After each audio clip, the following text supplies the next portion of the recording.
I'm John Dennis. I'm running against Nancy Pelosi.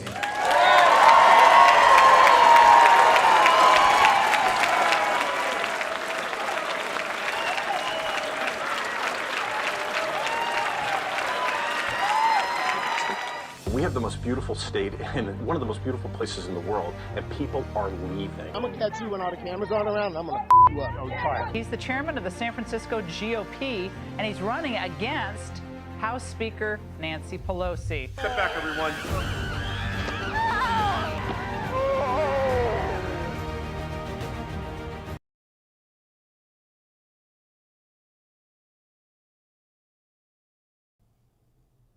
Welcome to the John Dennis Report. Glad to have you here today.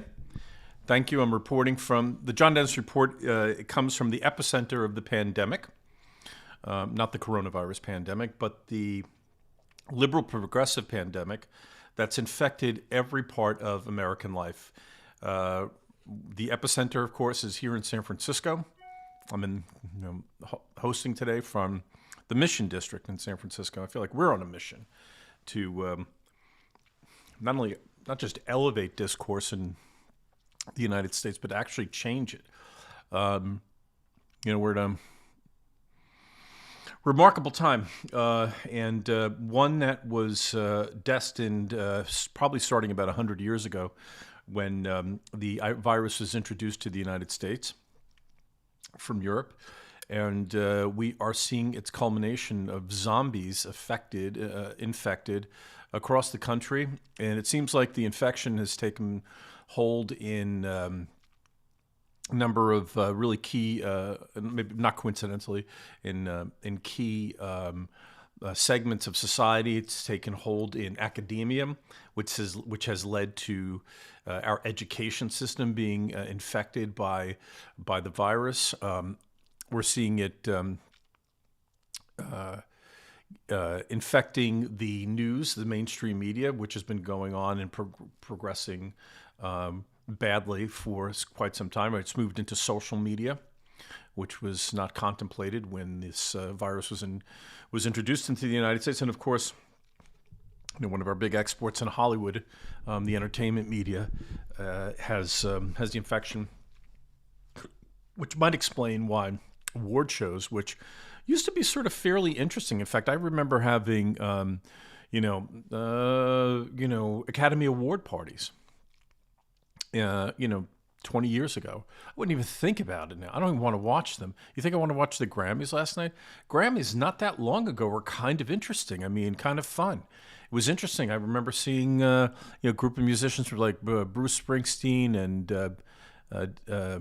what's his name, from the Foo Fighters, and Elvis Costello doing a version of London Calling to commemorate Joe Strummer's death. But they have all been infected by this virus. Every corporation practically in America is now infected by the virus. So this is the next pandemic that we have to face. I don't know where the vaccine is going to come from it. I think the vaccine, frankly, is in the minds of American parents, and they have to make sure that their kids don't get infected in the first place by taking them out of the circumstances that'll actually lead them to infection. But anyway, this is the John Dennis Report. Thanks for joining. Please follow us, Real John Dennis on Twitter, Real John Dennis Instagram, John Dennis Report on Facebook, and John Dennis Report on YouTube. Really would like to see us subscribe to us on YouTube, where we're working on new schemes and ways of creating content. Now, today I'm going to try something a little different. I'm going to read a little sort of prepared thing from about the first topic, which is Pelosi and the border. If you can cue up, Mario, that video, I'd like to actually show that to folks because in an interesting interview yesterday with George Stephanopoulos, Nancy Pelosi at least acknowledged that maybe while there wasn't a crisis at the border, there was a challenge. And listen, I have not been a big, years ago, I was more concerned about other things outside of the border, but the border is really sort of emblematic of all the problems that we have in the United States. You know, this attack it's in effect, it's an attack on our system. It's another problem that's coming in from the outside, but it's created by people who are on the inside exposing us to the issue. And you know, Pelosi has referred to it recently as a challenge, but it is in fact a crisis. But at least she mentioned it. I'm going to read a quote here. "This is a humanitarian challenge to all of us," Pelosi said. "What the administration has inherited is a broken system at the border." I want to repeat that. What the administration, meaning the Biden administration, has inherited is a broken system at the border, and they are working to correct that in the children's interests. Now, keep in mind, Donald Trump was relentlessly attacked because kids were separated from adults. I don't want to say parents, because in many cases, the adults who were accompanying children, if in fact they were accompanied, were not actually their parents. There were traffickers, or traffickers who had paired up other adults who were coming into the country. So the system has to be that you have to separate the children from the adults to ensure the safety of the kids, to make sure that these adults who are accompanying them are in fact related and are guardians of these kids. And it was interesting that they blamed Trump because, as everyone knows, at least on this side of the aisle, it was the Obama-Biden administration who actually built the facilities, some called them cages, where the kids were separated from the adults with whom they traveled. And so here we are talking about correct what's in the children's interests. And despite relentlessly attacking Donald Trump for the same policy of separating kids from adults, the Biden administration is doing precisely that same thing right now. But what's interesting is, even though it is exactly the same thing that Trump was doing, Pelosi is saying that this administration inherited a broken system. Well, it was broken maybe in terms of what they're trying to achieve, in the sense that Trump had actually closed the border to some extent. So yeah, I suppose that's broken. But for the American people, it wasn't broken, because the American people largely want a border that defines the country. As Donald Trump frequently said, you can't have a country if you don't have a secure border. So in any event, let me move on. Pelosi emphasized that the Biden administration is carrying out a transition from what was wrong before to what is right, whatever that means. Okay, Mario, let's start this video right from the beginning, but we may jump ahead because there's something that's really infuriating and outright insane in this interview. Go ahead and jump in. Speaker of the House, Nancy Pelosi. Madam Speaker, welcome to This Week. Good morning. My pleasure to be here. Let's start with the COVID relief package. I outlined some. Now we got to move forward. Not here. There was Let me do this. unanimous opposition on the Republican side. Most Let me said the move package forward. was too large, not I think it targeting COVID starts. relief. And our next 19 peak during the Trump administration. Your colleague Take a quick. higher than it was than its 2019 peak during the Trump administration. Your colleague Veronica Escobar of Texas called the conditions there unacceptable. She was there on Friday. Okay, so keep in mind, this is there are several Democrat congressmen and women, Democrats from Texas, who are saying what's happening at the border is unconscionable. Cuellar from Texas, this Henry Cuellar from Texas, this Miss Escobar, also from Texas, is saying that what's happening now is wrong, and calling it, changing the word isn't changing the circumstances of what's going on down there. So let's just listen to what she has to say. Oh, what happened there? 60 Minutes Rewind. That's my fault, folks. Just bear with me a second. We begin with the Speaker of the House. Okay. Sorry. Maintenance tax percent of the benefits to the top one. Huge surge in migrants crossing the border. Here we go. Since January. The number of children in custody higher than it was than its 2019 peak during the Trump administration. Your colleague Veronica Escobar of Texas called the conditions there unacceptable. She was there on Friday. Is she right? What more must be done? Well, I'm sorry, I didn't hear who you said. Veronica Escobar. Veronica Escobar, our colleague. from representing El Paso, and yes, it is. Actually, the facts are these: there are more children, about 600-700 more children, unaccompanied children, coming over the border. This is a humanitarian challenge to all of us. What the administration has inherited is a broken system at the border, and they are working to correct that in the children's interest. I'm so pleased that the president, as a temporary measure, has sent FEMA to the border in order to help facilitate the children going from 72-hour issue into where they are cared for as they are transferred into family homes or homes that are safe for them to be. So this, again, is a transition for what was wrong before to what is right. Of course, we have to also look to Central America and Mexico and the rest. The corruption, the violence, all of that so bad. My most recent trip to the Northern Triangle, that was... Well, folks, listen to what she's about to say. She's just made a trip to Central America, and listen to what she's going to blame the migrant crisis at the border on. Ready? The Honduras, Guatemala, El Salvador, you saw the impact of the climate change, mind you. These people were leaving because of the drought. They couldn't farm, and they were seeking other ways to survive. Okay. It was climate change. And I have to say, the second she said this, I was like, are people really going to fall for this? Are they honestly going to fall for this? That this is what she's selling, that it's climate change. Do you remember when, by the way, when Bernie Sanders and others were saying that climate change was responsible for terrorism coming from the Middle East? Of course, Donald Trump virtually wiped out terrorism.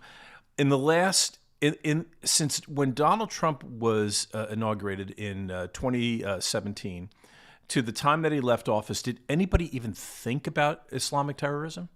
Something that was so devastating during the Obama administration?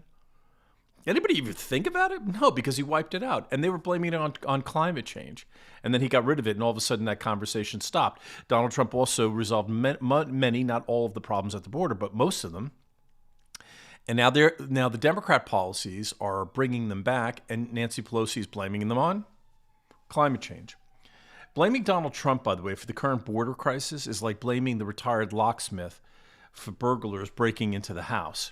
You know, the locksmith can't be blamed for a home invasion if the homeowner leaves the door open. And that's precisely what we have happening right now. Biden is opening the door and sending the message that people are welcome to come. Pelosi is doing the same thing. Keep in mind that children are being kept separately at the border now, just as they were when Trump was president, because it's the only sane thing to do. Some of the children are being sent to act as anchors for their families in the countries from which they come, and some are crossing the border with traffickers posing as guardians or their parents. The only way to know is to separate them and to keep them protected. Of course, the crisis would largely be averted if people didn't come in the first place. Now, one of the reasons why they came less frequently and less volume during the Trump administration was because the message was sent that they wouldn't be allowed into the country. That's not going to happen while Biden and Pelosi are signaling to migrants to come. What might help? Well, tell immigrants not to come, end catch and release, and leave asylum seekers, as they seek asylum, as they apply for citizenship based on asylum rules in the United States, leave them in the country from where they apply. In other words, catch and release, the catch and release policy, the broad spectrum of policies that fall under that umbrella, allow people, when they migrants, when they apply for asylum in the United States, to come into the United States until their court hearing. And of course, 90% of the people never go to the court hearing. They just live anonymously in the United States. Trump changed that and required that those seeking asylum remain in the country, remain outside the country until the asylum is adjudicated and has been decided upon. So the crisis is 100% created by policy, 100%. Instead, Nancy Pelosi blames it on the previous president and climate change. If Pelosi said don't come and funded the construction of the wall, there would be no crisis at the border. There might be some disruption in the countries of origin from where the migrants come. But that's not America's problem, and it's certainly not the problem of the American working class, which has seen wage growth and quality of life decline for a generation. So this is entirely a U.S. government created and funded policy problem, one that could be resolved and was resolved largely and was moving into complete resolution during the Trump administration. But now we're dealing with a resurgence based on bad ideas. And that's where we are today.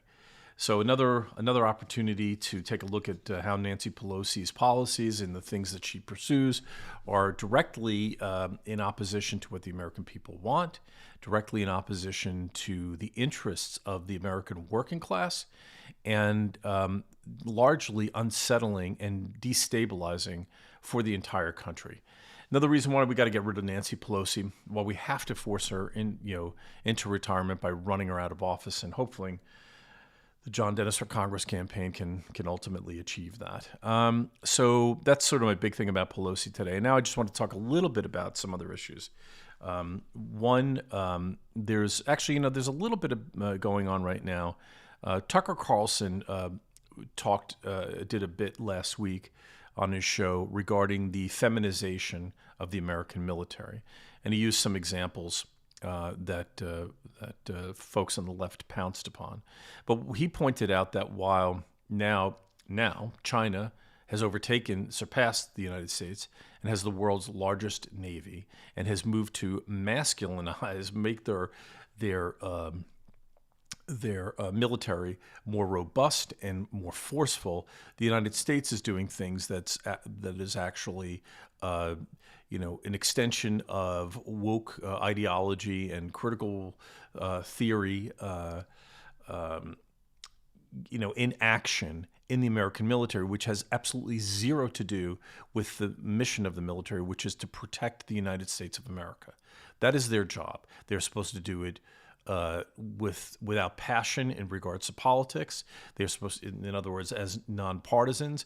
But what was interesting was that when that criticism came up from Tucker Carlson, we saw that the military actually replied and responded, which was unbelievably out of character, not only unusual, but never seen before. And it just goes to show that the military has taken sides where they shouldn't take sides. It's not their place to do. So John Oliver did an interesting riff, and I caught an article today, or maybe it was something I saw on Twitter, that sort of exposed his techniques. And I'm going to go into that. I think, Mara, I think I'm going to do that a little bit more in depth tomorrow. Let's put that on the docket for tomorrow to get into. Yeah, I think we should review that because it's a really sleazy, dodgy bit of business. And I have to say, I lived in Europe for 4 years, spent quite a bit of time in England, lived in Ireland. And I noticed in those countries, there are very few Americans on TV, like certainly not in high-profile shows or that sort of thing. And we have this thing now where we have lots of folks from the UK, hosting high-profile talk shows and that sort of thing. And that kind of bothers me. I mean, I know John Oliver lives here and but I even if I had become a citizen of another country, it would take me many years, if ever, before I actually criticized the policies of those countries, because I think I'd be grateful that they welcomed me in, and I would accept them, flaws and all. Unless it was something terribly egregious where everyone needed to pitch in and have their voices heard. But I find it disconcerting that someone is so strident and using such really using techniques that are developed by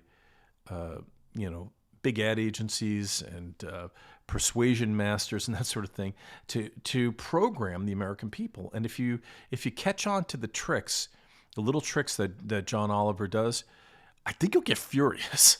I think you'll be freaking enraged that this guy, this non-American, it's bad enough if an American was doing it, but to have guys like him or Trevor Noah or even the lesser political ones like Corden, doing these kinds of things to the American people. I mean, if we had any dignity, if we had any pride, we'd be freaking furious and enraged that these guys are doing this sort of stuff. And we'd be calling to drag them off the air. So, anyway, I'm going to get into that a little bit tomorrow. So let's put that on the schedule. Okay. Lastly, today I wanted to mention a couple of things specifically about the recall Newsom. So, it appears that we have the signatures necessary for the Newsom recall. We've reached the signatures, and we've the California state constitutional obligations have all been met. But keep in mind that California, Sacramento, the state capital, is run by the Democrats. They have complete control. They have control of, obviously, the executive branch and Gavin Newsom, and also both legislatures, the Assembly and the state Senate. And there are little tricks that they can do to delay this. And in fact, theoretically, apparently, they can delay the recall of Newsom till the scheduled election date in November of 2022. Now, I think they're not likely to do that because if they did, that would be a real PR problem for them. I think their approval ratings would get crushed and they would jeopardize their control. So they're probably going to maybe delay it to some time that is in their favor, but they're not going to push it back all the way to 2022. But the signatures have been delivered, and the Dems may delay, and there might be some blowback. But what's interesting is that the polls show a very tight race. So if the race was held today, according to 1,000 respondents, it was Emerson in conjunction with someone else, the Emerson College polling, the election would be about 38% of people would be in favor of recalling Newsom, 42% would be in favor of having him stay. And it was well within the margin of error because you can tell there are a lot of people who are undecided in that mix. There's about 20% of the people who are undecided. So there's plenty of opportunity to make the case. So the recall is obviously the election is going to happen at some point, and right now it's very close as to whether or not the Newsom will actually be recalled. But if he is, if you look at the people who are most likely to run, it is most likely that a Republican will be the governor of California.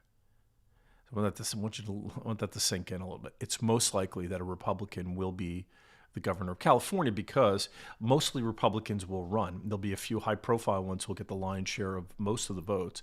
But even if the person who comes in with the most votes in that election only gets 10%, they're the governor. And it's unlikely that a high-profile Democrat's going to go in and encourage the recall by declaring their candidacy to replace Gavin Newsom. So like in the mid-2000s when Arnold Schwarzenegger became the governor of California, a Republican is likely to get it. So very exciting thing. It makes you feel like like we have a little bit of control. I know a lot of people are concerned with election integrity. Nobody believes that the outcome of the presidential race in 2020 was real. Have lots of doubts about it. But assuming that a fairly, a reasonably honest election is held in California, there's a very good chance, if not a strong chance, that not only will Newsom be recalled, but we'll actually get a Republican governor. And I think that sends shockwaves throughout the state. So, in any event, that's sort of that's what's happening here. Today, I am glad that you joined me. I'm going to have some more updates about the campaign in the shows this week. But I urge you again to follow us on John Dennis Report on YouTube and John Dennis Report on Facebook. Real John Dennis on both Twitter and Instagram. And appreciate you following us and being involved. And we'll chat with you tomorrow. Our time right now is the scheduled time for all of our shows as of right now is 2 p.m. Pacific now daylight time, 5 p.m. on the East Coast. And I think we're going to stick with that for a while. And we're going to be here at as sharp as we can be at that time. So we'll see you tomorrow, and we'll chat some more then. Have a good day.